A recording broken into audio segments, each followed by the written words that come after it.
Well, after going over the defensive rookie sleepers 4 days ago, it's time now to look at the offensive rookies. Let's rock.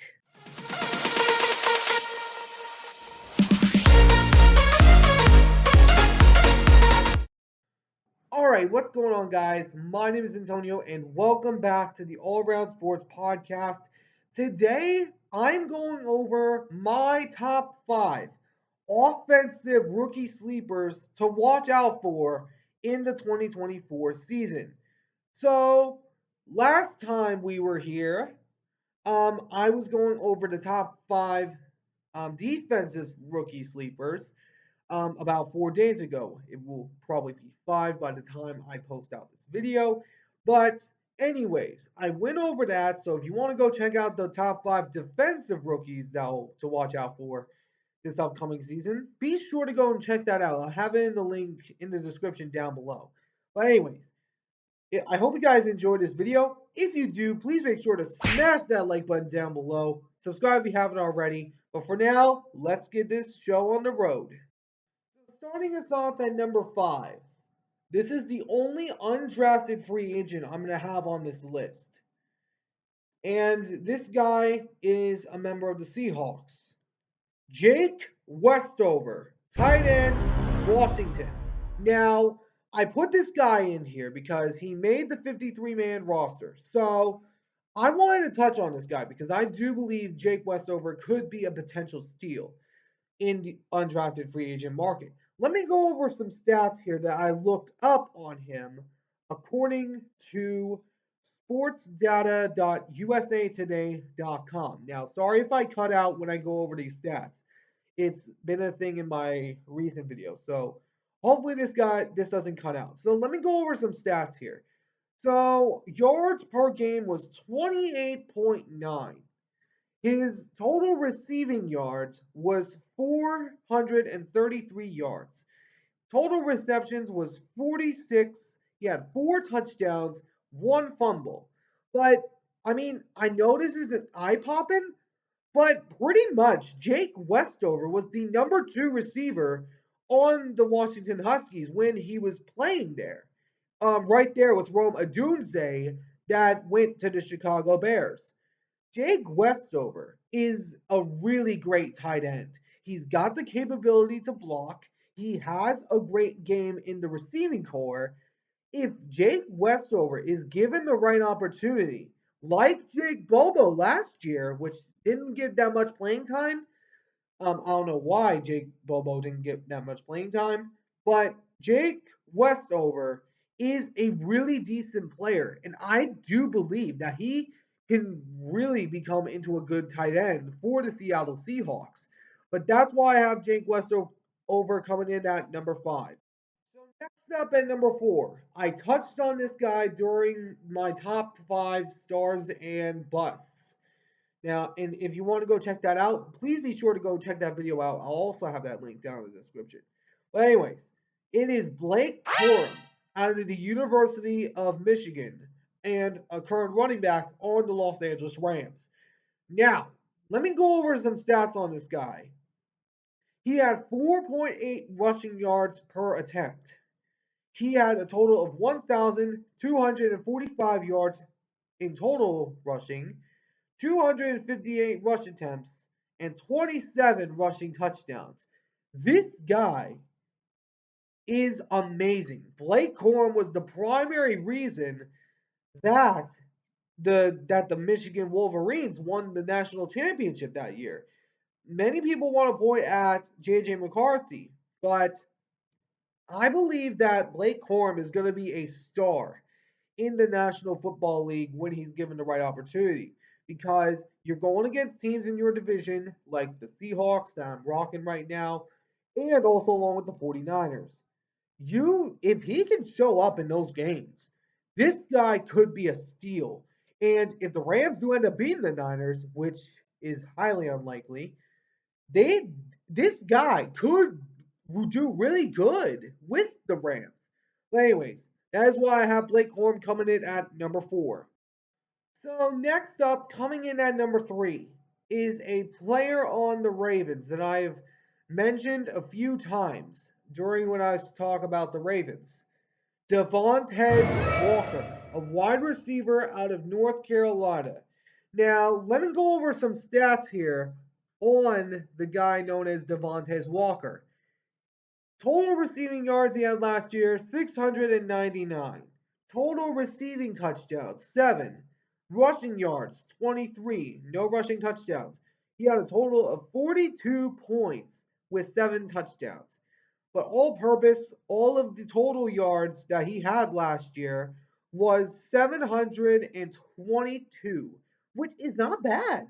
And when you're going to a room where you have one of the great quarterbacks in Baltimore in Lamar Jackson, this guy could be a real steal in the draft. I have talked about this guy constantly. Devontae Walker could really be a good piece. And I thought for one that he was going to go to New England once I saw Drake May get drafted there. But luckily he didn't because New England is a straight up swamp right now. You don't want to be like this. This is disgusting. If I had a license to trash it, I would. But I legally can't. But I've considered it. Anyways, I just had to throw the Patriots in there. But anyways, that's why I have Devontae Walker coming in at number 3. Next up at number 2 is the son of one of the greatest receivers to ever play the game. Is the son of Jerry Rice. And that guy is Brendan Rice, who is a wide receiver at the Los Angeles Chargers. Now, Justin Jefferson, not Justin Jefferson, Justin Herbert, my bad. So many Justins in the league. Oh my God, it's so confusing. But anyways, Justin Herbert is going to be relatively decent this year because of the play of Brendan Rice. Let me go over some stats here. Brendan Rice had 65.9 yards per game, 791 yards receiving, 45 receptions for 12 touchdowns and 1 fumble. But Brendan Rice, I thought for one he was going to go to San Francisco because of course of his dad Jerry Rice on how he became a legend in San Francisco that has not won a Super Bowl since 1995. But also and when I saw that the Niners drafted Ricky Pearsall, I was for one shocked. Huh? Oh, brother, this guy stinks! Because I thought that for sure the Niners were going to draft Brendan Rice. And even though they don't even need any receivers because the Niners already have Deebo Samuel, Brandon Ayuk, Christian McCaffrey, and George Kittle. I mean that is ridiculous. That Ricky Pearsall is a bust. But anyways, back to Brendan Rice. Brendan Rice is really good. I've watched this kid's highlights. He is really good, and if he's given the right opportunity with Jim Harbaugh in his offense, this guy could be the leading number 1 receiver for the Los Angeles Chargers, other than Lad McConkey from Georgia. But anyways, that is why I have Brendan Rice at number 2. At number 1 is a player for the Minnesota Vikings. He was drafted with the number 10 overall pick, I believe, if I remember correct, and went to Minnesota. Quarterback out of Michigan, J.J. McCarthy. Now, J.J. McCarthy, this guy I believe has a chance to be a steal. Let me explain why. Let me go over some stats here. So, total quarterback ranking in his days in college, 167.4. And then also, completion percentage, 72.3. Total passing yards, 2,991 passing yards for 22 touchdowns, only threw 4 interceptions, and got sacked 19 times. Which J.J. McCarthy, he is going to be really good because you are putting him into the best situation possible. You brought in Aaron Jones from the Green Bay Packers after they let him go after they got Josh Jacobs.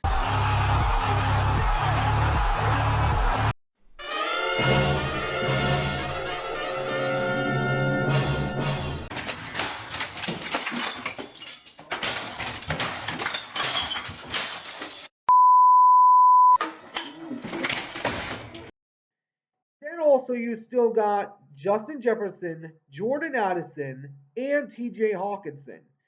This, I don't know why the Vikings are not getting that much attention because J.J. McCarthy, this kid, has a chance to lead them. Now, I do believe Sam Darnold's going to start at first to kind of give J.J. McCarthy the lay of the land. But if J.J. McCarthy gets the starting job, he could transform immediately because he has the weapons, he has the defense, he's in the best situation. And and I might sound crazy here, but I think he's in a better situation than Caleb Williams because you got four all-pro players. You got Justin Jefferson, who has performed out of his mind the last few years.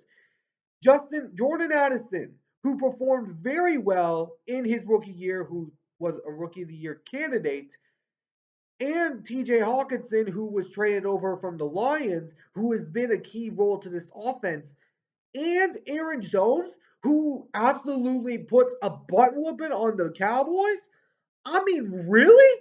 They're not getting this much attention, and they have those guys. I mean, for real. But anyways, that's another story for another day. But the Vikings, this team is going to be dangerous. This team's going to be sneaky. But anyways, that's why I put JJ McCarthy at number 1.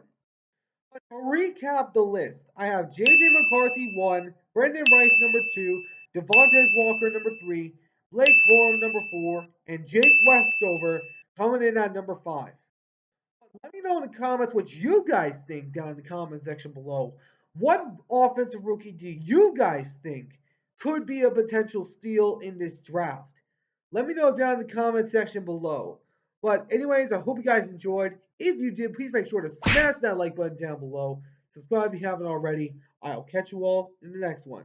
Ciao for now.